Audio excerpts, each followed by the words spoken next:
Imagine waking up to a headline that sounds like it came from a thriller. A leader in the heart of West Africa announces a plan some are calling a marvel, others are calling impossible. The headline names a familiar figure, and the number next to his name is jaw-dropping. You click, you watch, you want to know whether it is a moment of national rebirth, a political spectacle, or something else entirely. This is the story we are going to tell, step by step, with care, skepticism, and curiosity. Start by picturing the road itself.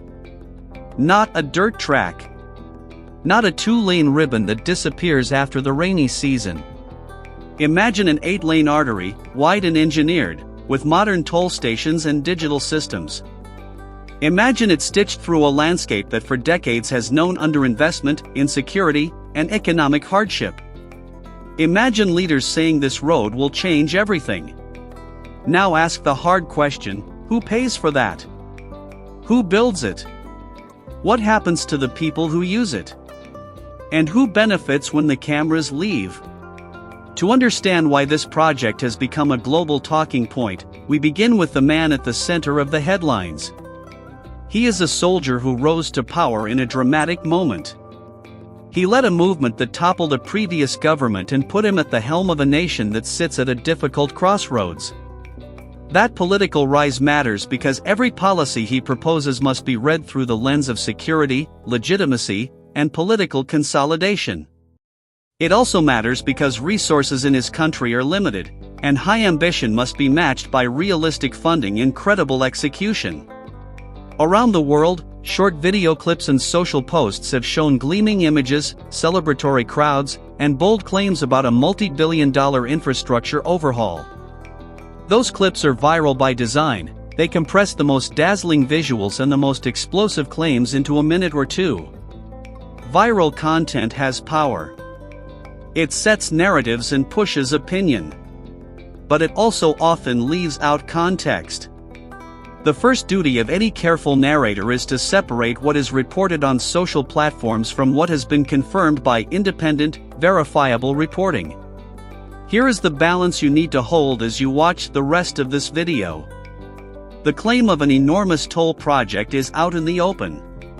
There are multiple social posts and video pieces repeating the number and showing footage of upgraded toll stations.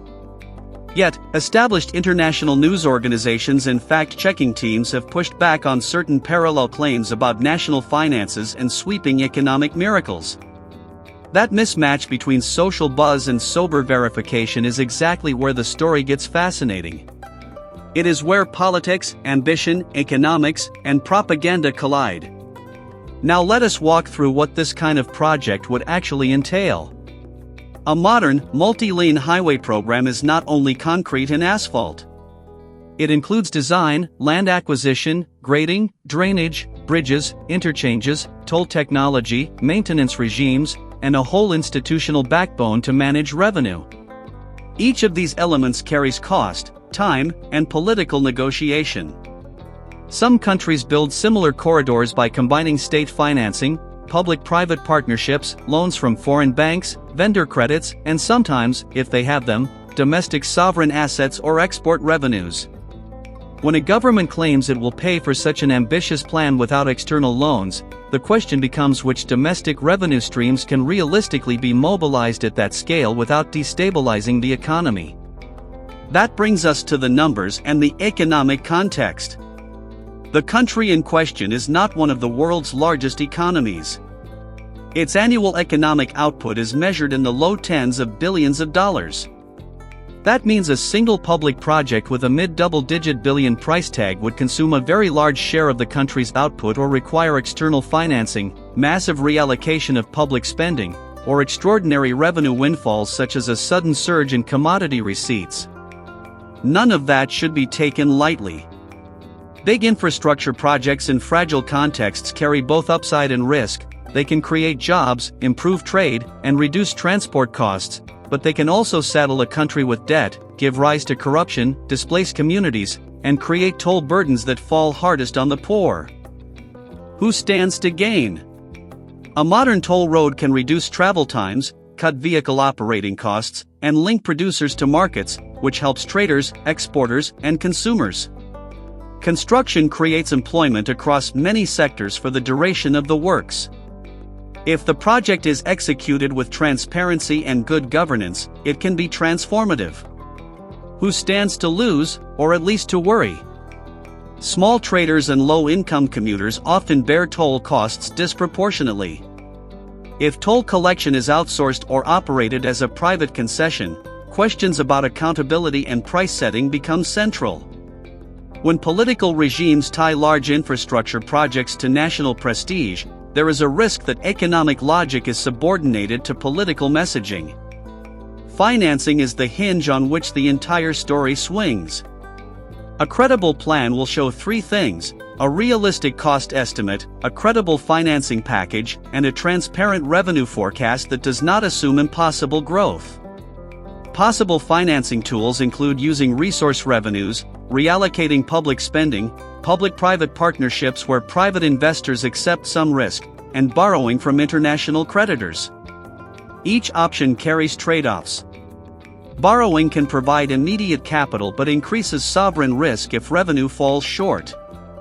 Using resource revenues like mineral receipts can free up funds but creates dependency on volatile commodity prices.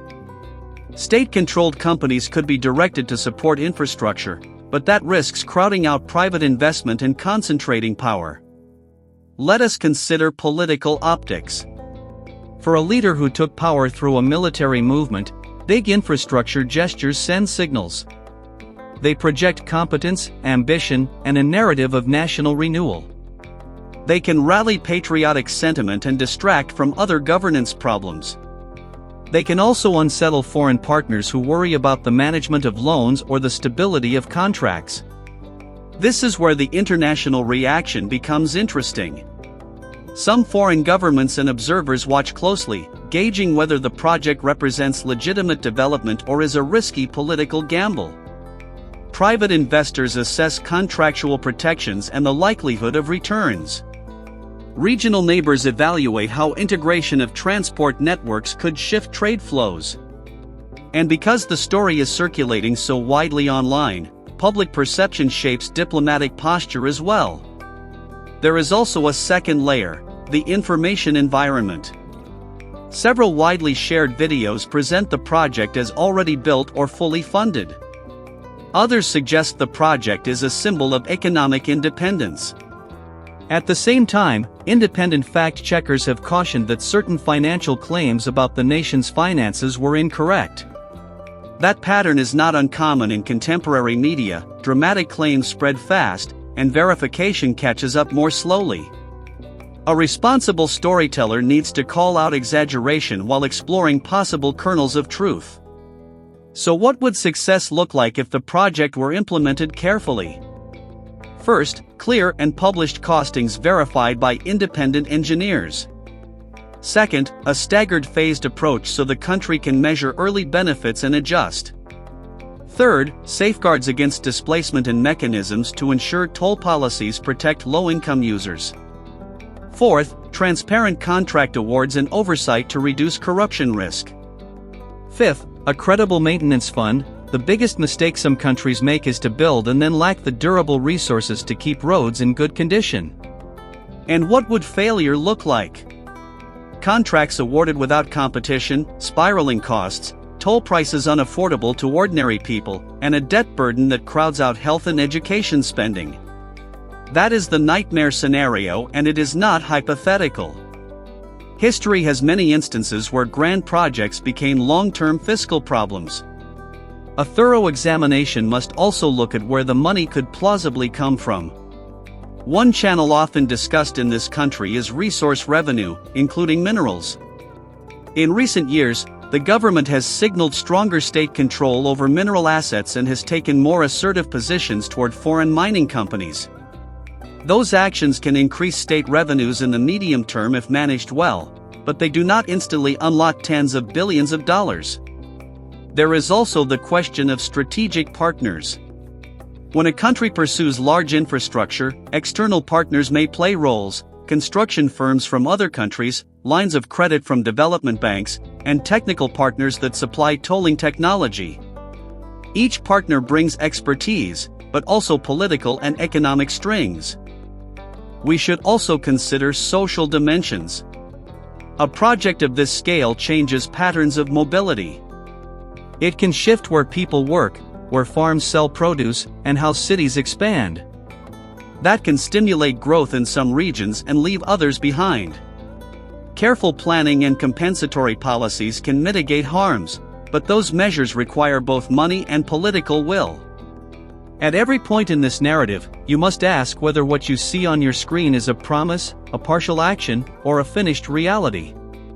A newly built toll plaza in one town is not the same as a completed corridor that links capital to ports and neighbor states. Reports vary between showing completed stations and announcing multi-stage visions for thousands of kilometers. Distinguishing pilot projects from national programs is essential to understanding the scale and timeline. Now let us move from macro analysis to practical advice for anyone trying to follow this story closely. First, look for independent verification from established news organizations and fact-checkers. Second, read government releases alongside budget documents and independent audits to see whether cost numbers and funding sources are consistent. Third, pay attention to international creditors and soft lenders. If loans are involved, their terms matter. Fourth, track on-the-ground reporting from local journalists. Those voices can reveal human effects that international headlines miss.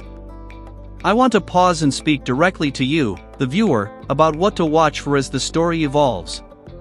Watch for project milestones that can be independently verified, official tender announcements with details, engineering assessments by licensed firms, environmental and social impact statements, and published line items in national budgets. Also watch for credible pushback, legal challenges, parliamentary questions, or audits. If you see strong pushback from independent institutions, that is often a signal the story is moving beyond mere spin. This story also offers a lesson about the modern information ecosystem.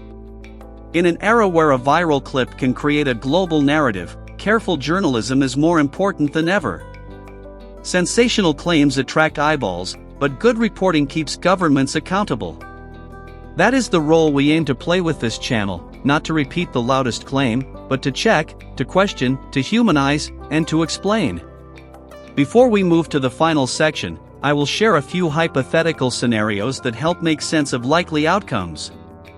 In one scenario, the government finances a pilot corridor using resource revenue plus a foreign contract. The road reduces transport times on a key trade route, and the country uses the revenue to fund more projects.